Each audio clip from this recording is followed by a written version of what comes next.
Hello guys, welcome back to our channel. This is our unit number 2, lecture number 3 of Principles of Management. तो यार previous classes में हमने क्या क्या पढ़ा? हमने फ्योल के बारे में पढ़ा था और फ्योल के प्रिंसिपल्स के बारे में पढ़ा था। आज हम टेलर के बारे में पढ़ने वाले हैं। अब आप ये सोचोगे कि हाँ मैंने फिर फ्योल के प्रिंसिपल ऑफ मैनेजमेंट क्यों लिखे हैं? तो यार हम इसे क्या करेंगे, एक बार ब्रीफली दोबारा रिवाइज करेंगे क्योंकि इंपॉर्टेंट है। तो यार फ्योल के कितने प्रिंसिपल ऑफ मैनेजमेंट थे? फ्योल के 14 थे। तो मैं आज आपको यही एक बार रिवाइज कराने वाला हूँ एक अच्छे से शॉर्टकट मेथड से। तो यार इसका एक शॉर्टकट क्या है, आप इसे इस तरीके से याद रख सकते हो। डैड, पेप्सी, पीसेस, रू। अभी यार ये क्या है, आप यही सोचोगे। तो यार डी का मतलब है यहाँ पर डिवीजन ऑफ वर्क। अब डिवीजन ऑफ वर्क क्या था? काम को बांटना, राइट। इसी तरीके से A, authority and responsibility. Again D, discipline. Next P, principle of equity. E, esprit de corps. S for subordination. Then principle of, then आता है हमारा principle of order. I stands for initiative. Then principle of scalar chain. Then centralization, decentralization. R for remuneration of employee. U for unity of command and unity of direction. यार ये हमारे 14 फेवल के principles थे जो कि यार काफी इंपॉर्टेंट है और आप इन्हें शॉर्टकट से भी याद कर सकते हो, जो कि क्या है?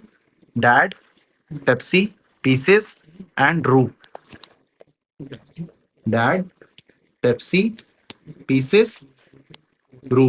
यार बहुत ही इंटरेस्टिंग से 14 हमारे जो कि प्रिंसिपल है और ये काफी अच्छे भी हैं। तो यार मैं वो करूंगा कि आप इन्हें अपनी कॉपी में अच्छे से लिखेंगे और अच्छे से याद करेंगे। तो यार अब हम अपने चैप्टर्स की तरफ आगे बढ़ते हैं, जो कि क्या है, आज हम पढ़ेंगे टेलर के रूल्स।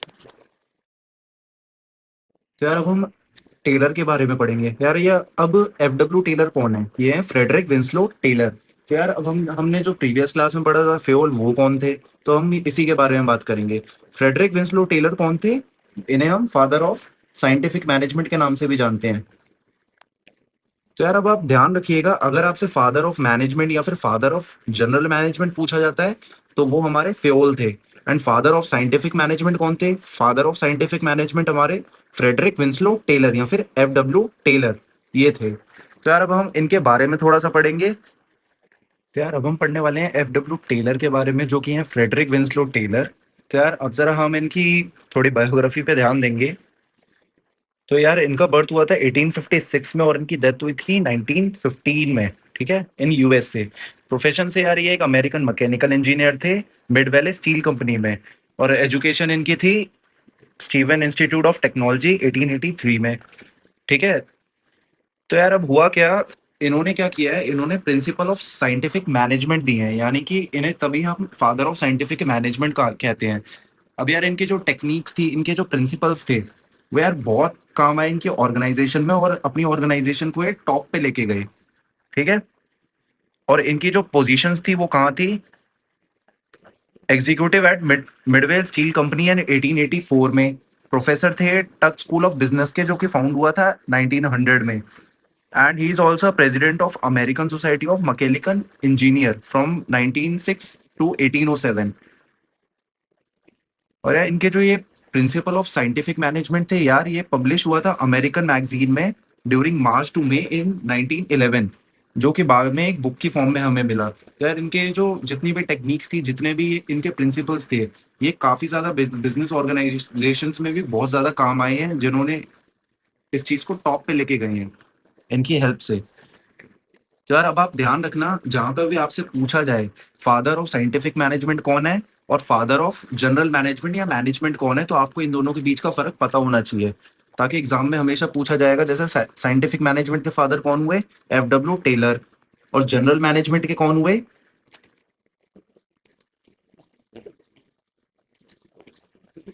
फेयोल। तो यार इसका डिफरेंस आप ध्यान रखना। तो अब हम आगे बढ़ते हैं साइंटिफिक मैनेजमेंट की तरफ, कि साइंटिफिक मैनेजमेंट है क्या। तो यार अब हम बात करते हैं कि साइंटिफिक मैनेजमेंट होता क्या है। Scientific management is application of science for each and every element of management under scientific management.